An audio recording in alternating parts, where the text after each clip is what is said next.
সংক্ষিপ্ত উত্তরভিত্তিক প্রশ্নাবলী type 1 marks 2 1 পুরুষার্থ কি? শব্দতাত্ত্বিক বিশ্লেষণের পরিপ্রেক্ষিতে উল্লেখ করা যায় যে পুরুষ ব্র্যাকেটে সচেতন আত্মা প্লাস অর্থ ব্র্যাকেটে কাম্য বস্তু ইজ ইকুয়াল টু পুরুষার্থ। অর্থাৎ সচেতন আত্মা যা কামনা করে তাকেই বলা হয় পুরুষার্থ। পুরুষার্থের বিষয়টিকে কখনোই জন্মসূত্রে লাভ করা যায় না, একে সাধনার দ্বারা অর্জন করতে হয়। এ হলো মানুষের শ্রেষ্ঠ কাম্য বস্তু যা পাওয়ার জন্য মানুষ কামনা করে। 2 কাম্যবস্তু কি? কাম্যবস্তু হলো এমনই বস্তু যা মানুষ পাওয়ার জন্য কামনা করে। এই সমস্ত আকাঙ্ক্ষিত কাম্য বস্তুগুলি অবশ্যই নৈতিক আদর্শে আলোকিত।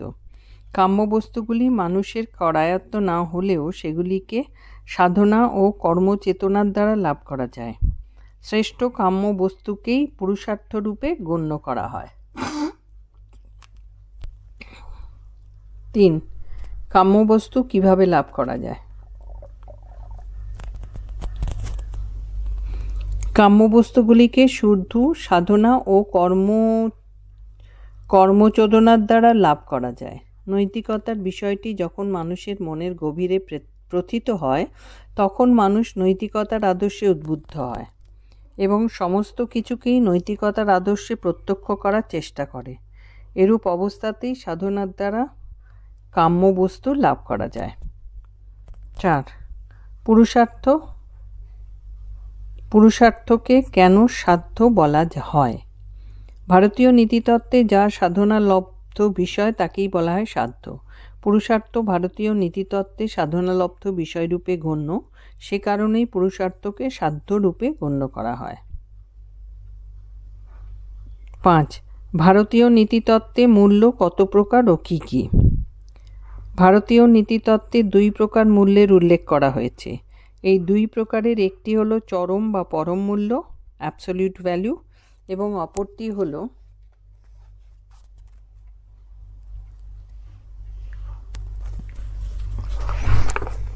আপেক্ষিক মূল্য রিলেটিভ ভ্যালু।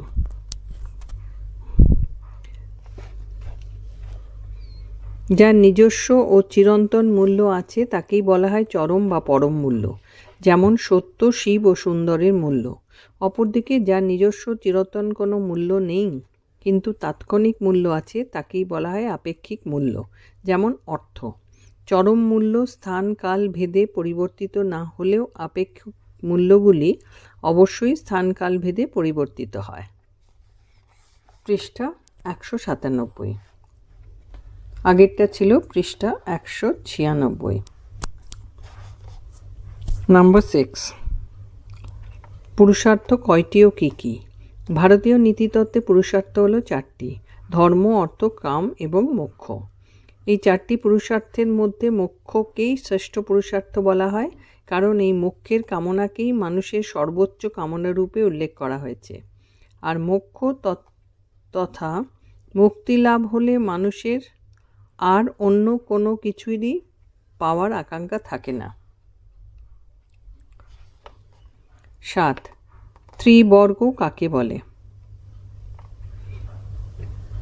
ভারতীয় চিন্তাধারার প্রথম পর্বে ধর্ম, অর্থ এবং কাম এই 3টি পুরুষার্থকে স্বীকার করে নেওয়া হয়েছিল। পুরুষার্থের এই 3টি রূপ বা বর্গকে বলা হয় ত্রিবর্গ।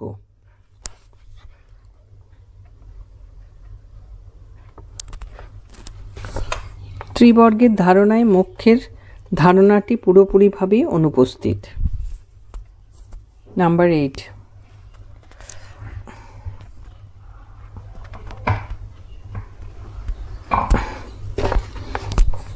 চতুর্বর্গ কি?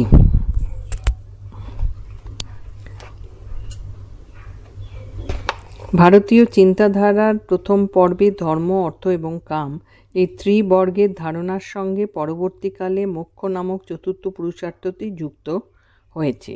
এই 4টি পুরুষার্থকে একসঙ্গে বলা হয় চতুর্বর্গ।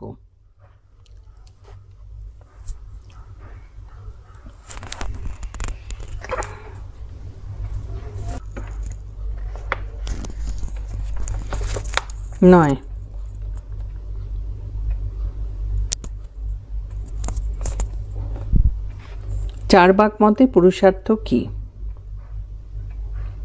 আচ্ছা, আগেরটা আরেকটু পড়ে নিচ্ছি আবার। ভারতীয় দার্শনিক সম্প্রদায়গুলি বেশিরভাগ ক্ষেত্রে এই চতুর্বর্গের ধারণাটিকে মেনে নিয়েছে এবং এদের মধ্যে মোক্ষকেই শ্রেষ্ঠ পুরুষার্থের মর্যাদা দেওয়া হয়েছে। এবার 9, চার্বাক মতে পুরুষার্থ কি? চার্বাক মতে কামই হলো মুখ্য পুরুষার্থ, কারণ কাম মানুষের ইন্দ্রিয় সুখ উৎপাদন করে। তারা তাই বলেন সুখমেব পুরুষার্থ, অর্থাৎ সুখভোগই হলো একমাত্র পুরুষার্থ, নৈতিক আদর্শ। আর কাম সুখ উৎপাদন করতে সমর্থ বলেই তা পুরুষার্থ রূপে গণ্য। চার্বাকগণ অর্থকে গৌণ পুরুষার্থের মর্যাদা দিয়েছেন, কারণ তা কামসুখ চরিতার্থে সহায়ক রূপে গণ্য। ধর্ম কি? 10 নম্বর, ধর্ম কি? ধর্ম শব্দটি উদ্ধৃত হয়েছে ধৃ ধাতু থেকে এবং এর সঙ্গে মন প্রত্যয় যুক্ত হয়েছে। ধৃ ধাতুর অর্থ হলো ধারণ করা। সুতরাং শব্দতাত্ত্বিক বিশ্লেষণের পরিপ্রেক্ষিতে বলা যায় যে যা মনকে ধারণ করে তাই হলো ধর্ম। 11, ধর্মের রূপ কটি ও কি কি? ধর্মের রূপ হলো 2টি, বাহ্যরূপ এবং আন্তররূপ। ধর্মের বাহ্যরূপের মাধ্যমে তার আচার নিষ্ঠাকে প্রকাশ করা হয় এবং তার আন্তররূপের মাধ্যমে ধর্মের অন্তর্নিহিত অর্থটিকে সূচিত করা হয়। অর্থাৎ বলা যায় যে সামাজিক জীবনের বিভিন্ন প্রকার আচার অনুষ্ঠানই হলো ধর্মের বাহ্যরূপ। অপরদিকে ধর্মীয় অনুভূতি এবং আত্ম উপলব্ধি প্রভৃতি বিষয়ে হলো ধর্মের আন্তররূপ। 12, পুরাণে উল্লিখিত নৈতিক নিয়মগুলি কি? পুরাণে উল্লিখিত নৈতিক নিয়ম হলো 10টি। এই 10টি নৈতিক নিয়ম হলো যথাক্রমে 1, অহিংসা, 2, ক্ষমা, 3, সমদম, 4, দয়া, 5, শৌচ, 6, দান, 7, সত্য, 8, তপস, 9, অন্তেয় এবং 10, জ্ঞান। সাধারণ ধর্ম কাকে বলে? 13 নম্বর, সাধারণ তথা সার্বিকভাবে পালনীয় যে ধর্ম তাকেই বলা হয় সাধারণ ধর্ম। সাধারণ ধর্ম হলো মানুষের সামাজিক অবস্থান সাপেক্ষ এবং এরূপ সামাজিক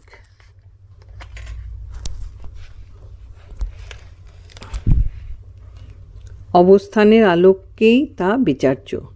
এই সাধারণ ধর্ম সার্বিক কোনো নৈতিক আদর্শের আলোকেই আলোকিত। 14, বর্ণাশ্রম ধর্ম কি?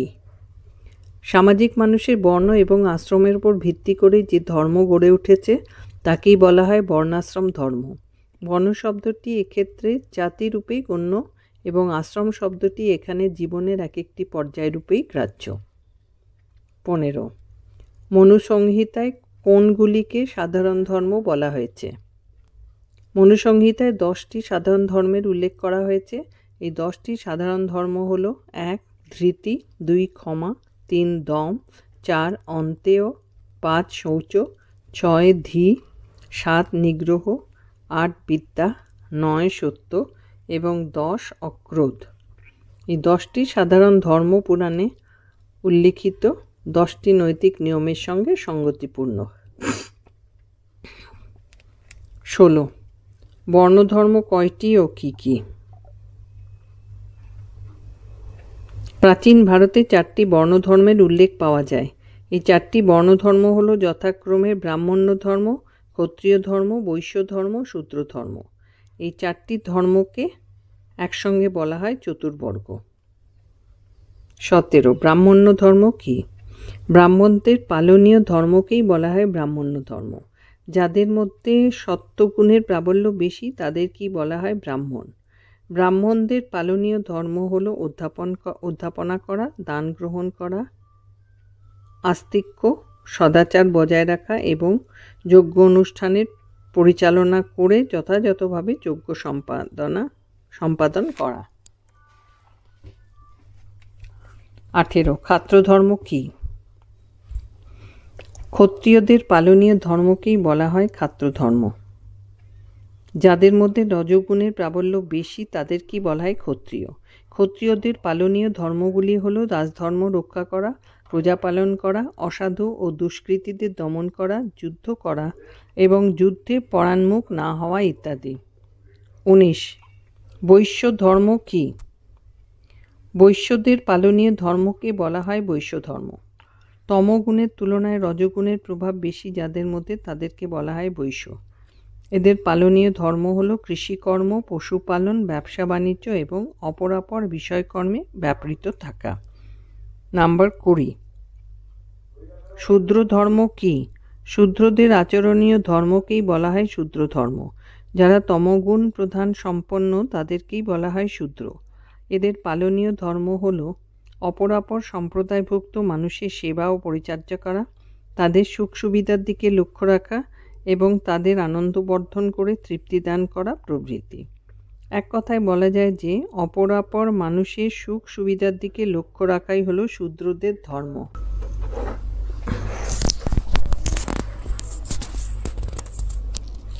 নাম্বার 21. স্বধর্ম কী? নিজ নিজ বর্ণ অনুযায়ী পালনীয় ধর্মকেই বলা হয় স্বধর্ম। যেমন ব্রাহ্মণ যারা তারা যজ্ঞ অনুষ্ঠান পরিচালনা করবেন, ক্ষত্রিয় যারা তারা যুদ্ধ এবং প্রজা পালন করবেন, বৈশ্য যারা তারা কৃষিকর্ম ব্যবসা বাণিজ্য করবেন এবং যারা শূদ্র তারা অপরাপর মানুষজনদের তথা অতিথিদের সেবা শুশ্রূষা করবেন। ভারতীয় চিন্তাধারায় এই স্বধর্ম পালনের ওপর সবিশেষ গুরুত্ব দেওয়া হয়েছে।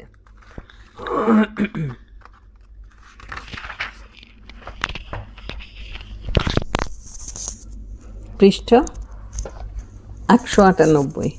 নাম্বার 22. স্বধর্ম রক্ষার জন্য শ্রীকৃষ্ণের উপদেশ কী? স্বধর্ম রক্ষার জন্য অর্জুনকে শ্রীকৃষ্ণের উপদেশ হল শ্রেয়ান স্বধর্ম বিগুণ পরধর্মাৎ স্বনুষ্ঠিতাৎ স্বধর্মে নিধনং শ্রেয় পরধর্ম ভয়াবহ। অর্থাৎ যার যা ধর্ম তার সেই ধর্ম আচরণই করা উচিত। অপরের ধর্ম কখনোই আচরণ করা উচিত নয়। স্বধর্মে মৃত্যু হলেও পরধর্মের আচরণ অবশ্যই ভয়াবহ। নাম্বার 23. আশ্রম ধর্ম কী?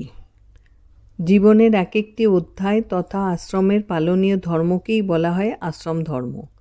মানুষের জীবনে মোট 4টি অধ্যায় পরিলক্ষিত হয়। এই 4টি অধ্যায় হলো যথাক্রমে ব্রহ্মচর্য, গার্হস্থ্য, বানপ্রস্থ এবং সন্ন্যাস। এই চতুর আশ্রমের জন্য নির্দিষ্ট পালিত ধর্মকেই বলা হয় আশ্রম ধর্ম। 24 প্রশ্ন। ব্রহ্মচর্য কী? চতুরাশ্রমের প্রথম অধ্যায়টিকেই বলা হয় ব্রহ্মচর্য। যারা ব্রহ্মচর্য পালন করেন তাদের বলা হয় ব্রহ্মচারী। ব্রহ্মচারীরা একটি নির্দিষ্ট সময়ের জন্য গুরুগৃহে শিক্ষালাভ করে যাতে তারা নৈতিক ও চারিত্রিক দিক থেকে বলীয়ান হতে পারে। এরূপ অধ্যায়টিকে বলা হয় আধ্যাত্মিক উত্তরণের প্রথম অধ্যায়। 25. গার্হস্থ্য কী? গার্হস্থ্য হল চতুরাশ্রমের দ্বিতীয় অধ্যায়। এই অধ্যায়ে মানুষ ব্রহ্মচর্য পালনের পর সংসার জীবনে প্রবেশ করে। এই অধ্যায়ে মানুষ তার সমস্ত রকম সাংসারিক দায় দায়িত্ব পালন করে এবং স্ত্রী সম্ভোগের মাধ্যমে বংশধারা বজায় রাখে। নাম্বার 26. বানপ্রস্থ কাকে বলে?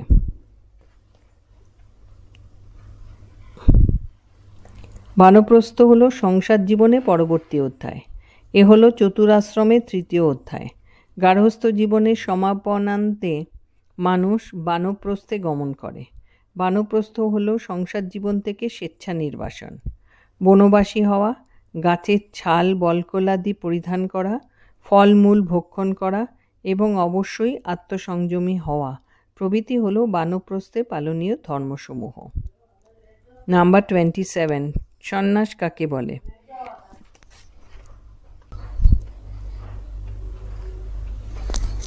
নাম্বার 27. সন্ন্যাস কাকে বলে? চতুরাশ্রমের শেষ আশ্রম হলো সন্ন্যাস। সন্ন্যাস হলো মানুষের আধ্যাত্মিক ও পারমার্থিক সত্তায় উত্তরিত শেষ অধ্যায়। এই অধ্যায়েই মানুষের জীবনের আগের অধ্যায়গুলির পূর্ণতা লাভ করে। এই শেষ অধ্যায়ে মানুষ চিত্তশুদ্ধির মাধ্যমে নিজেকে মোক্ষ অভিমুখী করে গড়ে তোলে। নাম্বার 28. অর্থ কী? চতুর্বিধ পুরুষার্থের অন্যতম পুরুষার্থ হলো অর্থ। অর্থ হলো ধর্মের মৌল ভিত্তি এবং সে কারণেই বলা হয়েছে ধর্মস্য মূল্যম অর্থ। অবশ্য পুরুষার্থ রূপ অর্থ বলতে বোঝানো হয়েছে শুধু সৎ উপায়ে অর্জিত এবং সৎভাবে ব্যয়িত অর্থকে। নাম্বার 29, কাম কি? কাম শব্দের সাধারণ অর্থ হলো যৌন সুখ সম্ভোগের ইচ্ছা, কিন্তু ভারতীয় নীতিতত্ত্বে রূপ অর্থে কামকে বোঝানো হয়নি, বোঝানো হয়েছে একটি বিশেষ অর্থে, এবং এই বিশেষ অর্থটি হলো বুদ্ধিদীপ্ত সংযত কাম। এরূপ কামই পুরুষার্থের মর্যাদায় ভূষিত। নাম্বার 30, মোক্ষ কি? চতুর্বিধ পুরুষার্থের শ্রেষ্ঠ পুরুষার্থ হলো মোক্ষ। মোক্ষ হলো অবিদ্যা, জীবন যন্ত্রণা, ভববন্ধন থেকে আত্মার চিরমুক্তি। এ হলো চরম ও নিত্য পুরুষার্থ, যা সমস্ত মানুষেরই কাম্য। এ হলো এক চির প্রশান্তির অবস্থা, যা লাভ করলে মানুষ আর অন্য কোনো কিছুই পেতে চায় না। নাম্বার 31, মোক্ষ কয় প্রকার ও কী কী? মোক্ষ হলো 2 প্রকার, জীবন মুক্তি এবং বিদেহী মুক্তি। ইহজীবনে পাওয়া মুক্তিকেই বলা হয় জীবন মুক্তি, আর দেহের অবসানের পর পাওয়া মোক্ষ বা মুক্তিকে বলা হয় বিদেহী মুক্তি। জীবন মুক্তিকে সকলে স্বীকার করে না নিলেও বিদেহী মুক্তিকে সকলেই স্বীকার করে নিয়েছেন। নাম্বার 32, মোক্ষ বা মুক্তির উপায় কি? মোক্ষ লাভের উপায় কিন্তু কখনোই একটি নয়, তা হলো একাধিক। এই উপায়গুলি অন্যতম হলো 3টি, এবং সেগুলি হলো জ্ঞান, কর্ম, ভক্তি। যারা মনে করেন যে একমাত্র তত্ত্বজ্ঞানের মাধ্যমেই মোক্ষ বা মুক্তি লাভ করা যায়, তাদের বলা হয় জ্ঞানমার্গী, এবং তাদের অনুসৃত উপায়কে বলা হয় জ্ঞান মার্গ। যারা মনে করেন যে মোক্ষ লাভ করা যায় কর্মের মাধ্যমে, তাদের বলা হয় কর্মমার্গী, এবং তাদের অনুসৃত পথ হলো কর্মমার্গ। আর যারা বলেন ভক্তির দ্বারাই মোক্ষ লাভ করা যায়, তাদের বলা হয় ভক্তিমার্গী, এবং তাদের অনুসৃত পথ হলো ভক্তিমার্গ।